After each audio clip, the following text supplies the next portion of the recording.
Hello, hello, hello. Hello. So that's there as well. That's the Recording? yeah, it's just a test. Testes. Testicles. Testes. All right, so we made it, as you probably guessed. We made it to the summit of Kilimanjaro, and we finished this trek. And now we're here, and we're in this beautiful, beautiful lodge, the Simba Lodge. Oh, and Simba actually means lion in Swahili. Yeah, so that's why Simba's called Simba in the Lion King. Fun fact. It was an adventure. It was tough. Yeah. It was hard. Went through some ups, went through some downs, went through highs and lows. Yeah. Literally lots of highs actually. More highs than lows. Literally getting very high. Yeah, literally getting very high. Summit. Yeah, I'd agree with everything you said there. I think over the 7 days, the summit night, which we'll touch on later in this video, was very tough. Like easily one of the toughest things I've ever done. Probably you'd say the same as well, I imagine. Yeah. The other 6 days of trekking were, I don't want to say easy, but I found them like fairly straightforward. Like at no point did I think I can't do this. Do you know what I mean? I never had to like really dig in within myself to do it. But yeah, like very, very tiring 7 days, but an amazing experience. Met some amazing people. Yeah, would recommend it to anyone. What about summit night? I mean, I completely agree. I'd recommend it to anyone, but I don't think it's for everyone because summit night of all the nights when we trekked through the night from 11:30 p.m. until what time did we get back? I think we got to the summit at 7 a.m. Yeah. Yeah, and then probably 3 to 4 hours to get down as well. It was just an absolute grueler, to be honest. Obviously pitch black because you're trekking through the night. Probably minus 20, minus 25 degrees, something like that towards the top. Yeah. Like you say, pitch black, head torches on, high altitude. Like you're getting no oxygen to your muscles, no oxygen to your lungs. It's just it's really brutal and it's really steep as well. Like I'd say the rest of the trek is actually pretty gradual in terms of incline, and then you get to summit night and it's so brutal. It's like it's so steep the whole way. So yeah, that bit of the trek was probably harder than what I thought it would be, and I really had to dig in deep, I'd say, within myself and really push myself to get to the top there. So that I'd say is not for everyone. I'd say if you're gonna sign up to do Kilimanjaro, be prepared for that because that last day, I mean, we're both pretty fit, and everyone in our group had decent levels of fitness and they're all prepared for it. Everyone said it was really, really tough and really, really grueling. Yeah, I have to say, but that's part of the fun. That's one of the reasons I wanted to come because I wanted a real physical challenge, and I wanted to do something that was going to be uncomfortable and that was going to be something that in which I would have to dig deep within the process of doing it to find some sort of inner strength to actually finish, and I definitely had to do that. Yeah.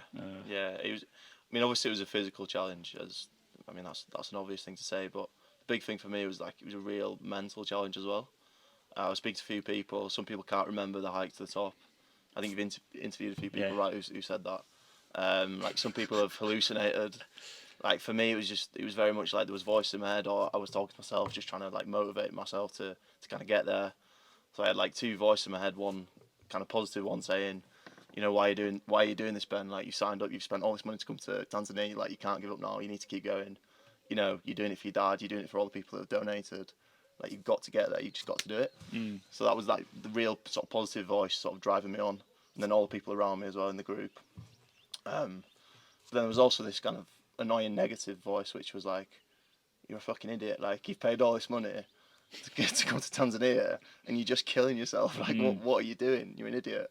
You know. And it was this battle of these two voices, almost like the angel and the devil on the shoulder. So it's quite interesting, like in terms of the mental battle on the way to the top. But yeah, it's a great feeling when you do make it. I mean, I don't know, how did you find it? Very tough. I also had similar mantras to get me through. Like, why am I here?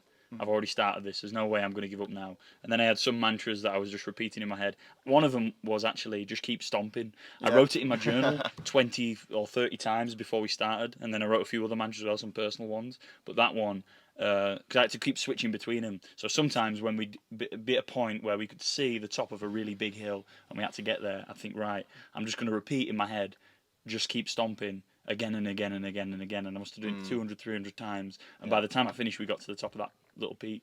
And I also had to keep convincing myself and kind of tricking myself that this last peak was the final bit. That was the end. Even though I knew deep down that it wasn't the end, I tricked myself into thinking that it was, so that I sort of broke it down into small Yeah. goals. So I was like, right, I've just got to do this little bit, and once that's done, I don't worry about what's next. I just worry about this little Yeah. bit. Once I did that, I worried about the next little bit. Yeah, So that was I think that interesting. makes a lot of sense. To be fair, it's Yeah. like small wins, and if you Yeah. accumulate, eventually you will achieve that big win, and you'll kind of get there. The Yeah. other thing I'd say as well, the guides were absolutely amazing on the way to the top. So there was 12 of us, and all 12 of us got to the top, which I think is pretty rare, from what the guides were saying. So big up the Buffalo team. But we had 14 guides for us 12 people, and all the way up they were singing, they were dancing, they were spurring us on, they were offering to hold backpacks and stuff for people. Yeah, they had medical equipment if you needed it. Luckily, we didn't. But they were just like an amazing help all the way to the top, and obviously they've got the experience and knowledge as well. They knew like the right things to say. So the first bit of the trek in the summit night was the easiest by quite a distance actually. But our lead guide Victor said, "Oh, it's the hardest part out of the way. It's just a small hill from here." And then all of a sudden, like it lifted everyone. It's like, "Oh, we can do it now." Little did we know that the worst was yet to come. But I think that was Victor's way of making sure that we actually all got there and stayed in the right sort of mental mindset. Yeah, like Yeah. tricking us Yeah, in a way. yeah. Tricking our mindset into Yeah. becoming more positive. Yeah, I think if he was honest with us and said, "Look, you've got 7 hours grueling uphill battle, minus 25 degrees, high winds," people would be like, "I'm not sure about that." Yeah, mentality and the morale of the group might have been a bit lower. Yeah. But yeah, it was tough. But yeah, a great experience, sort of pushing your body to the limit and stuff. So Yeah, I agree. The guides are Great. brilliant. They're absolute tanks. They didn't even seem to break a sweat. It was so easy for them. It's amazing. So big up all the guides. They were Yeah. brilliant. They did keep saying that it was a hill. They kept saying you've already climbed the mountain. All you've got to do now is climb this big hill. Yeah. That pissed me off actually on the way to the top. I was like, it's not a fucking hill. It's a bloody big mountain. It's the like. biggest hill I've ever seen. Yeah. It was massive. Yeah. Oh yeah, and then coming back down was tough as well because the sun came out, but it was nice because we knew from that point we'd already completed the main goal, which is get to the top, and then coming down we came down a lot faster. We knew that every step was taking us closer to a hot meal, a bed, and a shower, and Yeah. now it seems like we're out of that. It seems like you're in a little bubble. I think when you're climbing the mountain, you're in this little bubble. Yeah. You've got this family, you've got these guides, and you've all got one mission. Your mission's to get up that mountain, that big hill, and get back down. Yeah. And we completed it. Yeah. It's quite a Yeah. surreal experience, isn't it? Really. Mm. Like an amazing 7 days in many ways, but yeah, very very tough in other aspects as well. Yeah. How did you feel when you got to the top? Like, what was your emotion when you did get to the It top? was very windy, very very windy, and so You mean cold, right? Rather than your yeah. arse being windy. I almost got knocked over from the gust of wind. Yeah. I just stood up and then I didn't expect it because the wind was coming from the other side of the mountain. So then when you get to the top, all the wind that you're being protected from on that side suddenly hits. And so it just came out of nowhere and it was very cold. But I felt good, I felt elated. And then when we got to Uhuru Peak, I actually fell down on the floor. I fell down on my back and I laid down like this. And then a guide, I think it was... who would it have been? Oswald came up and he was like, "No, come on, let's go," and he picked me straight back up. But I just collapsed down and I thought, yes, finally got there. Yeah. And I looked around and I thought, wow, this is beautiful. I've never been this high up before. I've never seen the world from this altitude. I've never been this high above the clouds. Yeah. And I just took it all in. But we didn't stay up there for very long. We only stayed up there for about 10 minutes, 5 minutes, yeah. and then we came straight back down pretty much because it's so cold and it's so windy. You don't want to stay up there for too long. You want to get your ass back down. Yeah. So, but yeah, I felt good. I felt proud that we'd managed to do it, and relieved as well because it's been a little bit of it's been in the back of my mind for the whole year, thinking about will I make it to the top? I don't want to let myself down. I don't want to let people who've donated down. But yeah, no, felt really good. Yeah. What about you? Yeah, probably similar for me. Really, a mixture of emotions. Probably the overwhelming one was pride. Pride in myself, pride in you, pride in the rest of the group that we all managed to get there. That we all did an amazing job getting there. Yeah, I guess saving the embarrassment as well, which goes back to the relief of not having to go back and tell people that you've not made it, which was like one of the motivations for me going to the top. Bit of emotion as well. Like when I got to the top, I started thinking about my dad, which made me feel a bit emotional, which was quite nice actually. And it sort of brought back like the reason why we decided to do it in the first place, Yeah. which was good. And like we're doing a good thing. We managed to raise a lot of money for charity and stuff, so that made me feel good. And then sort of aesthetically, it just looks so beautiful from the top, right? Because you get to the top and, like you said, the cold and the wind sort of hits you, but then you look around and you're literally above the clouds and you start to see the sunrise, and it was just amazing. It's one of those moments where you think, I'll never be in this place ever again. I'll never see this ever again, and like you feel kind of lucky to be there.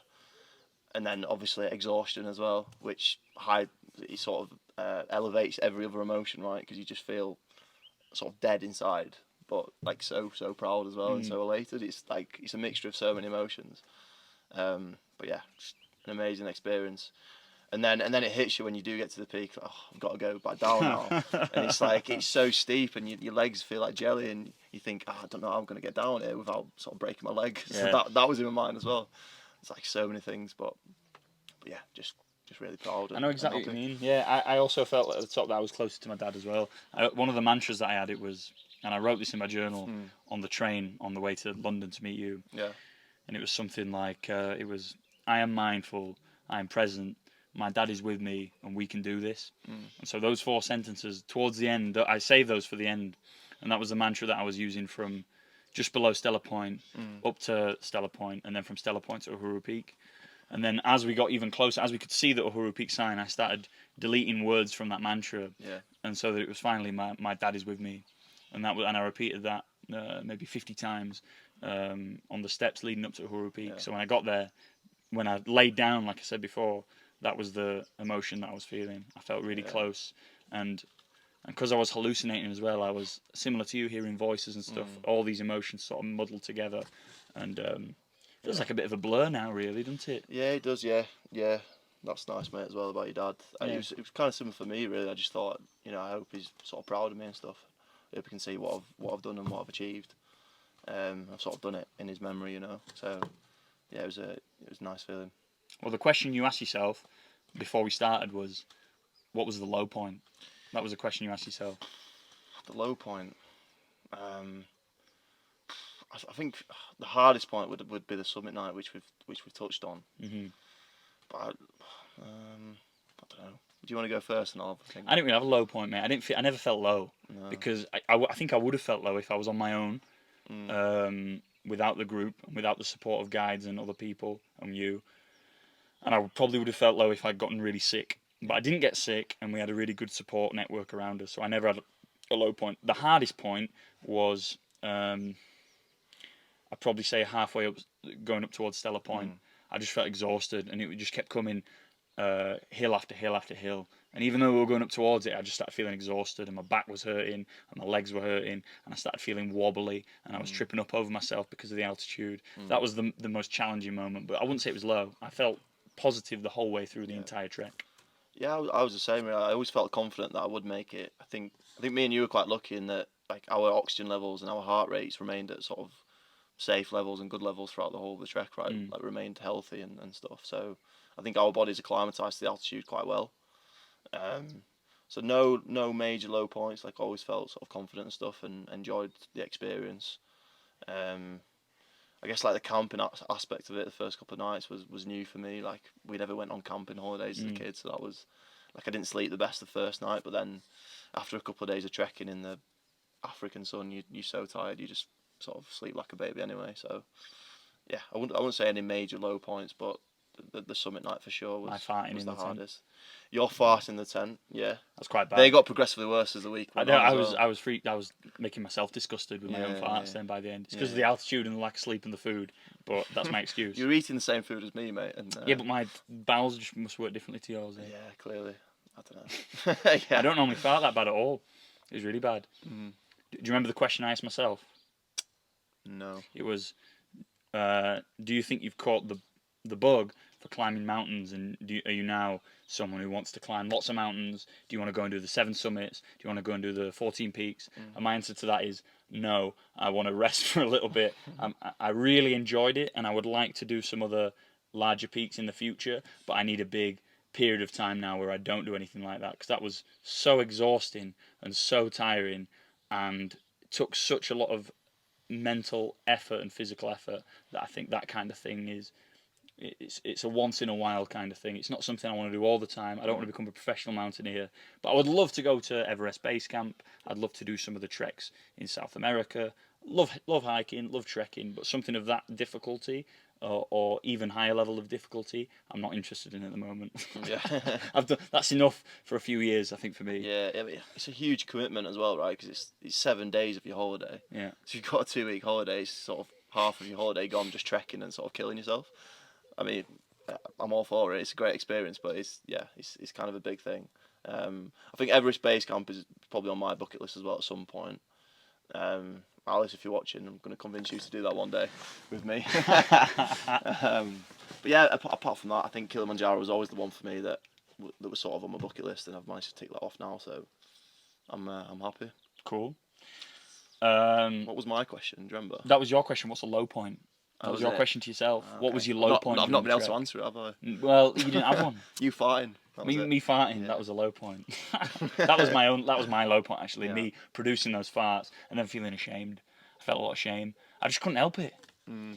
Maybe your how you were fighting up the. We don't need to talk about that, but. Yeah, I mean, I don't mind sharing that. Yeah, that's a good low point. That was probably a bit of a low point. That's what I was thinking. I've forgotten about that. That's a good low point. So about an hour into the summit night trek, I felt my bowels starting to move. I thought, oh no, we've passed all the toilets now. I'm gonna have to have a wildie. So I said to our lead guide, Victor, it's a number 2. It's an email with an attachment. Yeah, with an attachment, as he would say. So he said, okay, we stop. You go to rock and you have poo-poo. so I found a big rock, and it was probably about -10, -15 at that point.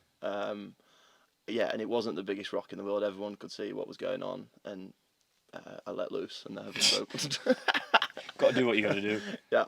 Sacrifice, sacrifice to reach the goal. Yeah, exactly. Anything else you want to add? No, I don't think so. I think we've covered most things. Yeah, just overall a great experience, and yeah, for anyone who's got the determination to do it, who's thinking, shouldn't I do it? I think just go for it. So yeah, it's a great experience. I don't think you'll regret it.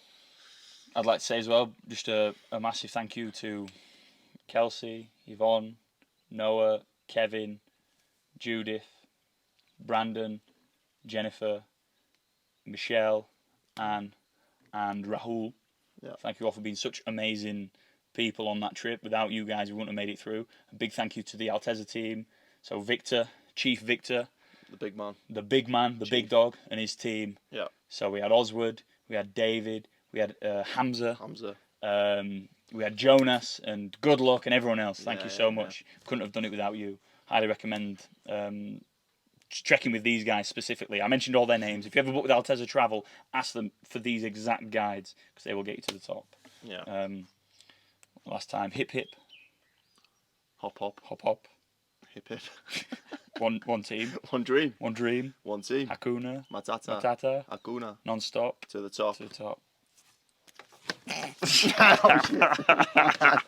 You know what shit, it was great. Oh.